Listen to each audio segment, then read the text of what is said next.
How to make a double crochet stitch. We're going to wrap the yarn around the hook, kind of hold on to it, go into the next V-stitch, yarn over and pull through.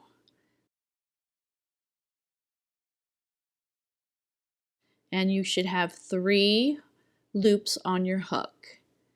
Now what you're going to do is yarn over again and only pull through the first 2 loops. And then you will have 2 loops on your hook. Yarn over again and pull through those 2 loops. We're going to do it again. Wrap the yarn, put it through the stitch. Yarn over again and pull through. 3 loops on the hook. Pull through the first 2 and then the second 2.